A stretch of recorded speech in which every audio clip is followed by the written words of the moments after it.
Good morning class, कैसे हैं आप? सामाजिक विज्ञान की कक्षा में एक बार फिर आपका हार्दिक स्वागत है। कक्षा 10 के सामाजिक विज्ञान में हम चैप्टर पढ़ रहे थे कृषि, और हमने लास्ट क्लास में कृषि के प्रकारों के और कृषि द्वारा उत्पन्न होने वाली फसलों के बारे में हमने पढ़ लिया था।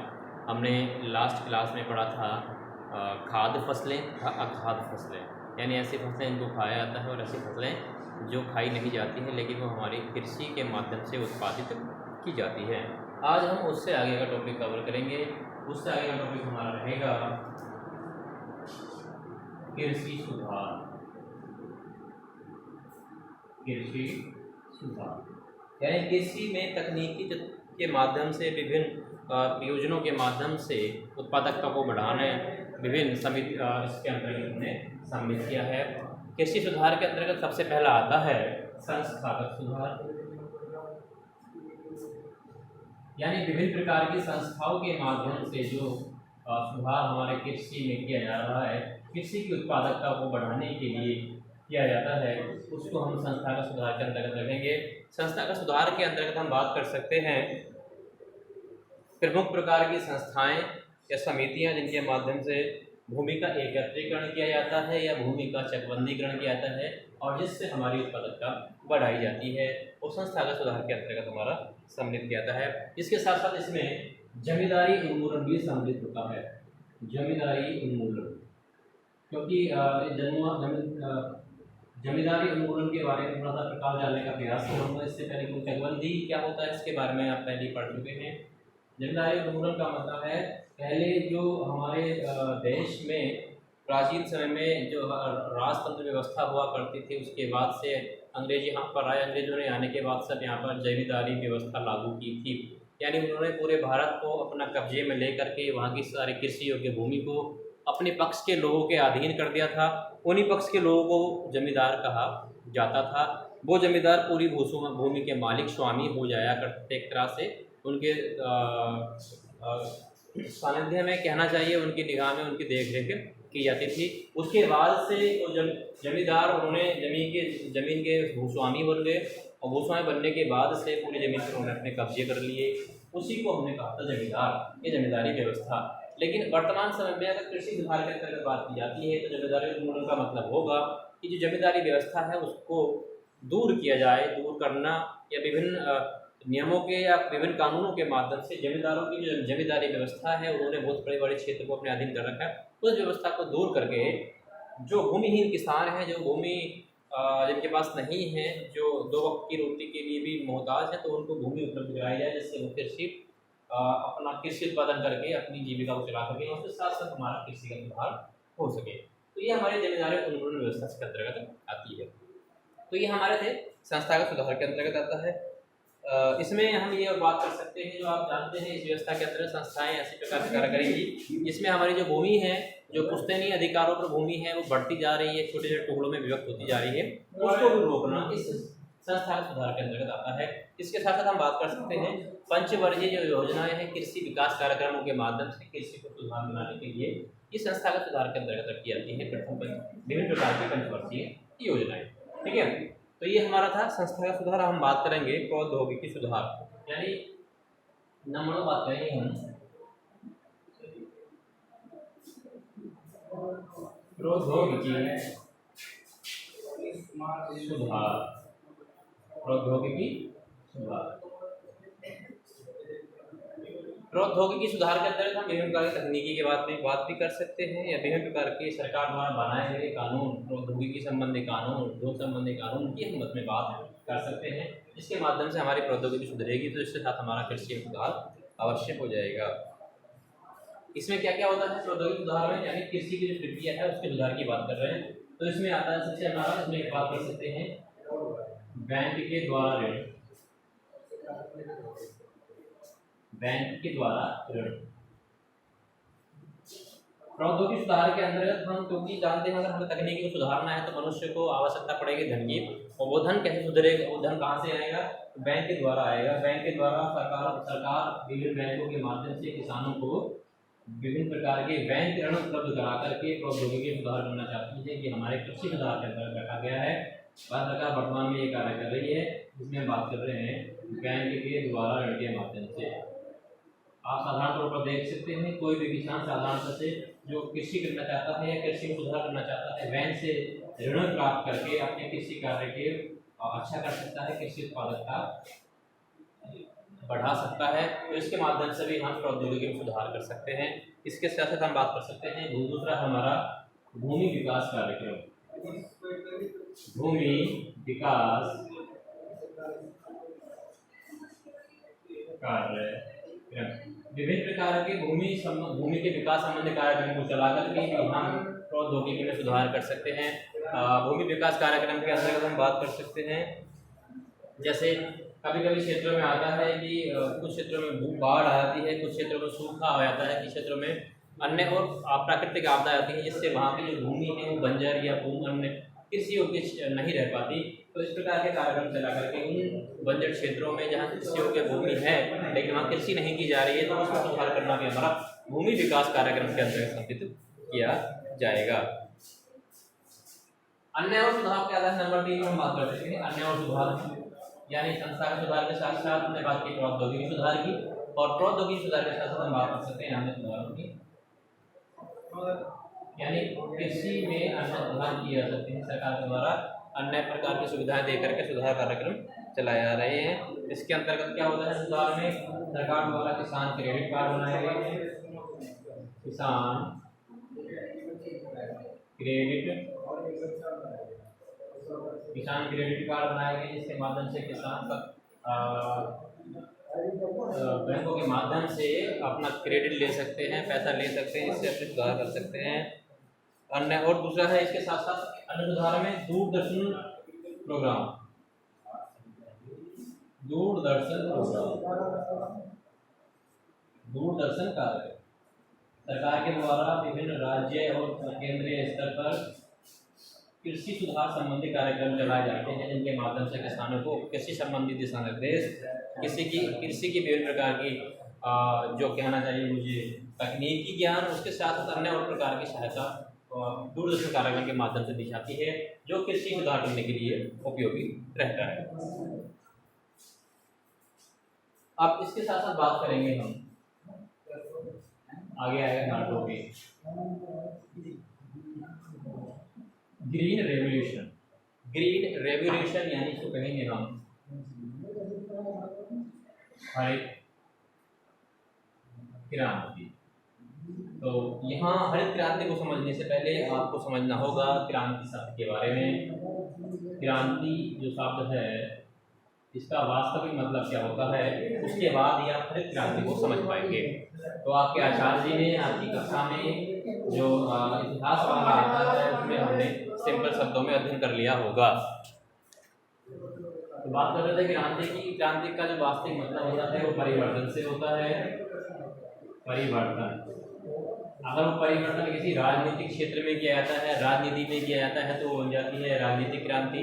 जैसे आपने फ्रांस की क्रांति, रूस की क्रांति, अमेरिका की क्रांति, इनके बारे में आपने ठीक प्रकार से समझ लिया होगा। ये क्रांति का मतलब हो जाता है परिवर्तन से। किसी भी क्षेत्र में अगर औद्योगिक की बात करें हम, अगर औद्योगिक क्षेत्र में औद्योगिक जो प्रक्रियाएं हैं, औद्योगिक जो तकनीकी है, अगर उसमें परिवर्तन होता है, नया परिवर्तन होता है, तो उसको हम कहते हैं राजनीतिक औद्योगिक क्रांति। तो उसी बात में हम बात करेंगे हरित क्रांति। तो हरित क्रांति का मतलब सीधे तौर पर हम बात कर सकते हैं कि अगर कृषि क्षेत्र में जो प्राचीन या पारंपरिक गतिविधियां हैं, कृषि के जो पारंपरिक रीति रिवाज हैं, अगर उनमें कोई परिवर्तन किया जाता है, कृषि करने का ढंग को परिवर्तित किया जाता है, या कृषि करने का ढंग बदला जाता है, तो उसे हम कहते हैं हरित क्रांति। और हरित क्रांति का मतलब आता है यानी कृषि करने के ढंग में परिवर्तन। अब बात आती है कृषि करने के ढंग में परिवर्तन की आवश्यकता क्यों पड़ती है। भाई आप जानते हैं कि हम प्राचीन परंपराओं या प्राचीन प्रक्रियाओं के माध्यम से, प्राचीन भूमि जोतों के माध्यम से हम कृषि उत्पन्न कर रहे हैं, कृषि उत्पादन कर रहे हैं, लेकिन अब फिर भी हमारी जनसंख्या के भार को देखते हुए उसके अनुरूप अगर हमारी कृषि में उत्पादकता नहीं बढ़ रही है, तो हमें कोई ना कोई ऐसे सुधार करने पड़ेंगे, कोई ना कोई ऐसे परिवर्तन करने पड़ेंगे जिससे हमारी कृषि की उत्पादकता बढ़ जाए और वर्तमान जो जनभार है उसके सापेक्ष हम उत्पादन क्षमता को बढ़ा सकें। तो इसलिए कृषि करने के ढंग की हमें या कृषि करने के ढंग के परिवर्तन करने की आवश्यकता हमें पड़ती है। अब हम बात करते हैं कि हरित क्रांति क्या थी। हरित क्रांति वास्तव में इसका मतलब समझ में आ भी गया होगा, लेकिन अब बात करेंगे इसकी शुरुआत की। हरित क्रांति का मतलब वास्तव में चारों तरफ हरियाली से है। हरियाली का मतलब चारों तरफ कृषि से, लहलहाते खेतों से है, क्योंकि अगर हम कृषि की करने के ढंग को परिवर्तित करेंगे तो हमारा जो भी क्षेत्र हमारा अगर कृषि योग्य है और वहाँ कृषि नहीं की जा रही है तो वो भी हमारा हरियाली से लहला उठेगा, उसी को हम हरित क्रांति के अंतर्गत रखते हैं। और परिवर्तन की मैंने बात की है कि आप समझ भी गए होंगे हरित क्रांति की बात, हरित क्रांति क्या होता है। ठीक है,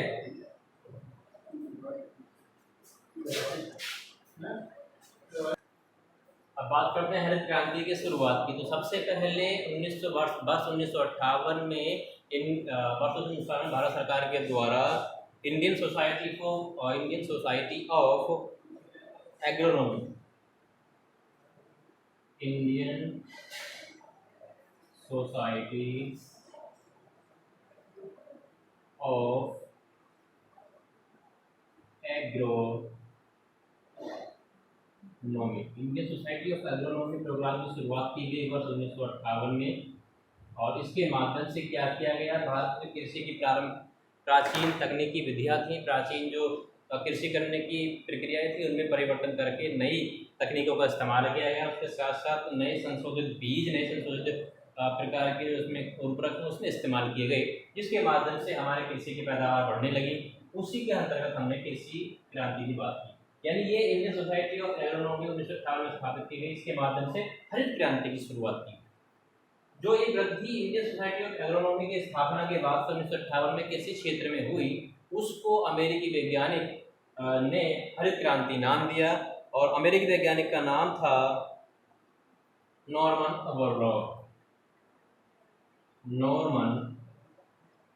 बोरलॉग। ये 1960 में इन्होंने इसको नाम दिया, हरित क्रांति की संज्ञा इस कार्यक्रम को, क्योंकि इसके माध्यम से क्या हुआ, कृषि पैदावार बढ़ाएगी। कौन थे नॉर्मन बोरलॉग? अमेरिकी कृषि वैज्ञानिक, अमेरिकी कृषि वैज्ञानिक। तो अगर यहाँ बात की जाए कि हरित क्रांति की शुरुआत कब हुई, तो बात कर सकते हैं हरित क्रांति की शुरुआत 1958 के वर्ष में इंडियन सोसाइटी ऑफ एग्रोनॉमी के स्थापना के बाद से शुरू हुई। और बात कर सकते हैं कि अगर हरित क्रांति नाम किसने दिया, संज्ञा किसने दी, तो अमेरिकी कृषि वैज्ञानिक नॉर्मन बोरलॉग ने 1960 में हरित क्रांति की इसको संज्ञा दी थी। ठीक है, अब बात कर सकते हैं भारत में आगे।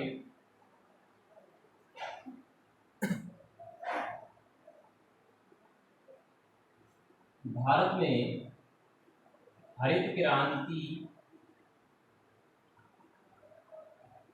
के वास्तविक जनक, हरित क्रांति के वास्तविक जनक एम स्वामीनाथन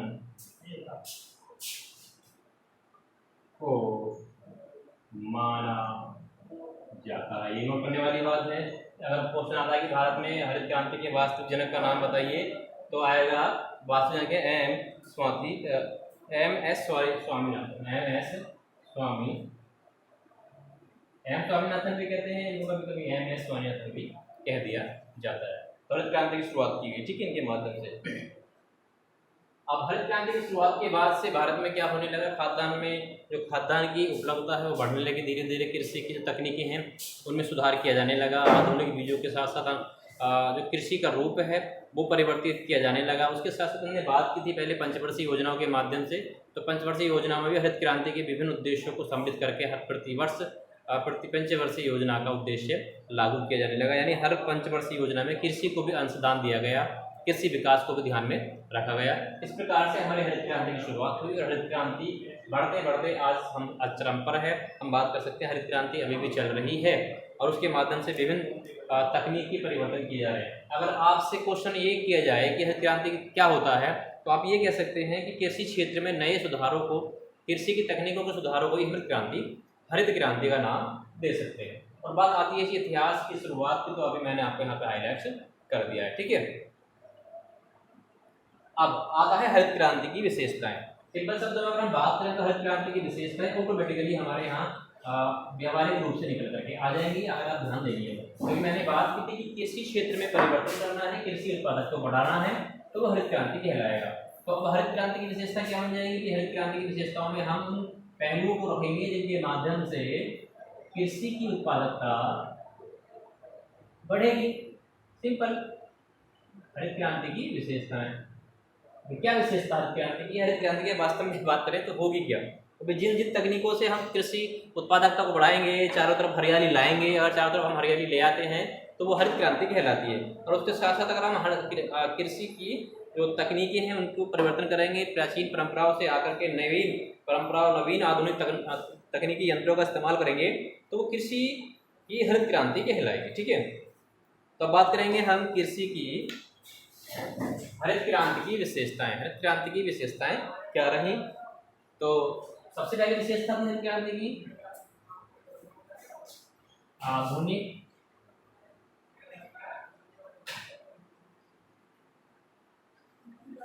तकनीक का प्रयोग। सिंपल सी बात है, हरित क्रांति की विशेषता रहेगी आधुनिक तकनीक का प्रयोग हम करेंगे, चारों तरफ कृषि उत्पादकता बढ़ेगी, तो उसमें हम आधुनिक यंत्रों का हम बात करेंगे। ठीक है, दूसरी विशेषता क्या है? आधुनिक अधिक उत्पादकता वाले बीजों का प्रयोग। ठीक है, विशेषता भी होगी आधुनिक तकनीक का प्रयोग और आधुनिक अधिक उत्पादकता वाले बीजों का प्रयोग इसमें हम करेंगे, हरित क्रांति की विशेषता के अंतर्गत आएगा। और हम बात कर सकते हैं नंबर 3, कृषि में आधुनिक रासायनिक उर्वरकों का प्रयोग करेंगे। सिंपल सी बात, हरित क्रांति की विशेषता क्योंकि उत्पादकता हमें बढ़ानी होगी। उसके साथ हम बात कर सकते हैं नंबर 4,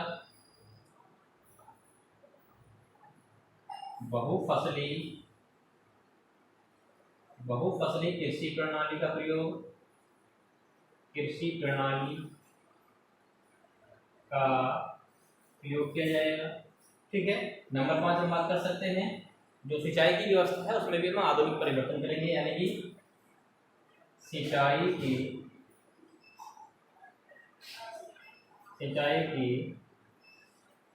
आधुनिक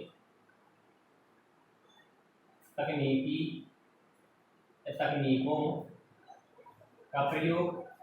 ये हमारी हरित क्रांति की विशेषता मानी जाएगी क्योंकि हरित क्रांति से हमें उत्पादकता बढ़ानी है। इसके साथ साथ हम बात कर सकते हैं नंबर 6, जो भूमि सुधार कार्यक्रम है जो हमारे कृषि की उत्पादकता को बढ़ाते हैं और कृषि में सुधार करते हैं, यानी भूमि सुधार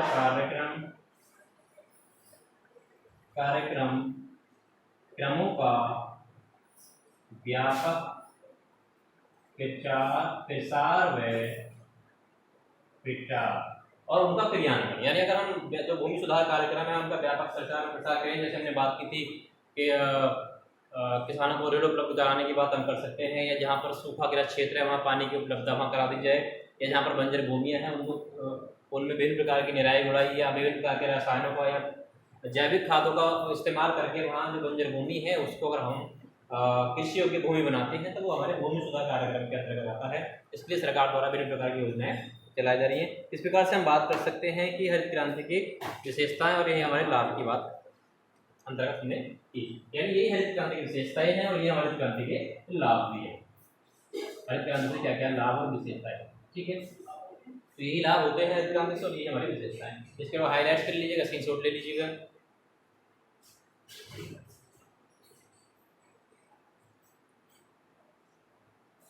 अब हम बात करेंगे हरित क्रांति की सफल बनाने के उपाय क्या क्या रह सकते हैं। मतलब हमें हरित क्रांति को सफल बनाना है, चारों तरफ हरियाली को लाना है, तो हरित क्रांति की शुरुआत की भी भारत में एम एस स्वामीनाथन द्वारा, उसके उद्देश्यों की पूर्ति करनी है, तो हमें क्या क्या उपाय करने होंगे। हालांकि इन उपायों के बारे में हम सूक्ष्म वर्णन पहले भी कर चुके हैं, सिंपल सी बात है। अगर हम व्यावहारिक रूप से देखें, हरित क्रांति को सफल बनाना है तो सबसे पहले क्या करेंगे कि हम, यानी कि जो उन्नत बीज हैं सस्ते दामों पर उपलब्ध कराने होंगे। उन्नत बीज सस्ते दामों पर उपलब्ध, ठीक है, कराने होंगे। नंबर 2 बात कर सकते हैं, बैंकों द्वारा ऋण की सुविधा कैसी होनी चाहिए, स्पष्ट व सुरक्षित होनी चाहिए। ये अगर उपाय कर दिया जाए तो कृषि हरित क्रांति का जो हमारा स्तर है वो बढ़ेगा। सिंपल सी बात है। सिंचाई की आधुनिक तकनीकों में सहयोग होना चाहिए सरकार द्वारा। आधुनिक तकनीकों में सहयोग, मैं बता दूं आपको, इस पॉइंट के माध्यम से भारत सरकार बहुत सारे सहयोग कर रही है। विभिन्न ग्रामीण क्षेत्रों में सरकार के माध्यम से जो गरीब किसान होते हैं, खेती करना चाहते हैं, उनके लिए ट्यूबवेल या जो विद्युत कनेक्शन है उनकी सुविधा भी दी जाती है, जिससे कि वो अपना कृषि कार्य में सुधार कर सकें। जैसे हमने बात की है उन्नत बीज सस्ते दामों पर उपलब्ध कराए जाएँ, इसके लिए सरकार को टैक्स लेस विभिन्न सुविधा अपनानी चाहिए, इससे जो हमारे उन्नत बीज है सस्ते दामों पर मिल जाता है, मिलने चाहिए। और इसका माध्यम अभी वास्तविक प्रैक्टिकल के दौरान देखें, ब्लॉक स्तर पर किया भी जाता है। प्रतिवर्ष ब्लॉक स्तर पर किसानों को विभिन्न प्रकार के बीजों की उपलब्धता कराई जाती है।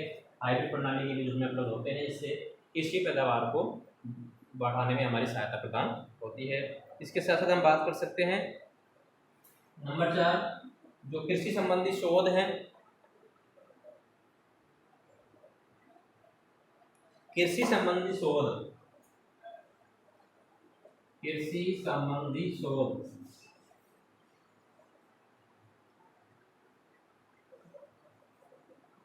कार्यक्रम चले तथा जो शोधशालाएं हैं उनका निर्माण हो।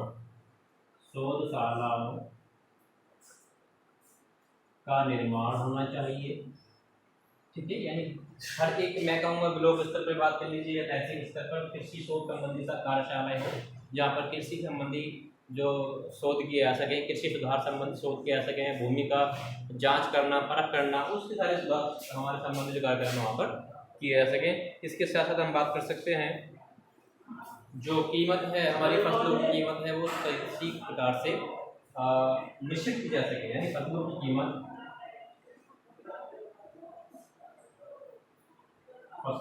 कीमत का निर्धारण हो। आप देखते हैं कि ग्रामेटिकल बेस पे जितनी फसलें की जाती हैं उनमें से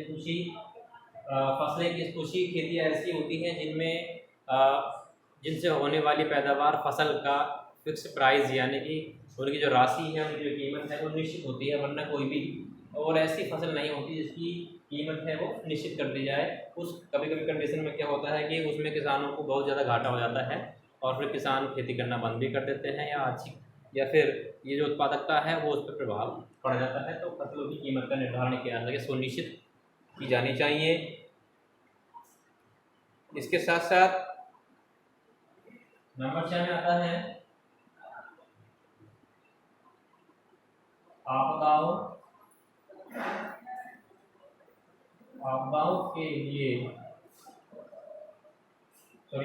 के द्वारा होने वाले नुकसान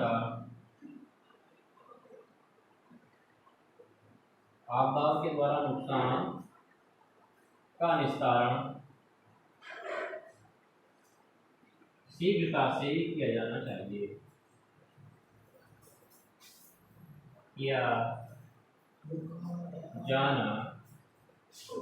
ठीक है।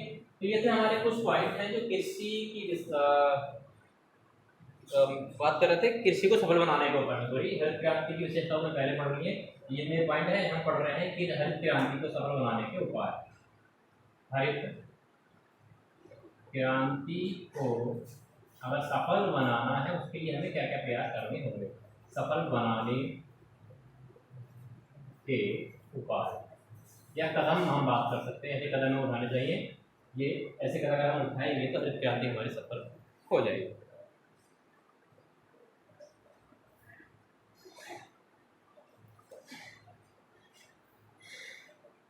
ठीक है, तो आज की कक्षा में इतना ही, और आगे वाली वीडियो में, आगे वाली क्लास में हम एक टॉपिक और कराएंगे, उसके साथ साथ फिर कुछ क्वेश्चंस आपको देंगे, उनके संभव का कुछ आंसर यहाँ दिखा दिए जाएंगे। इसलिए क्योंकि अब वीडियो ज़्यादा लंबी हो जाएगी, इसलिए इसको थोड़ा कर रहे हैं, तो यहाँ तक समझ लीजिएगा, यहाँ तक इसको नोट्स बना लीजिएगा, या फिर इसको एक एक पॉइंट पर समझ लीजिएगा। अगर इन पॉइंट्स में से आपको कुछ समझ नहीं आता है तो हमें कमेंट ज़रूर करें, या पर्सनली आप फ़ोन कर सकते हैं। तो मिलते हैं अगली वीडियो में, तब तक के लिए धन्यवाद।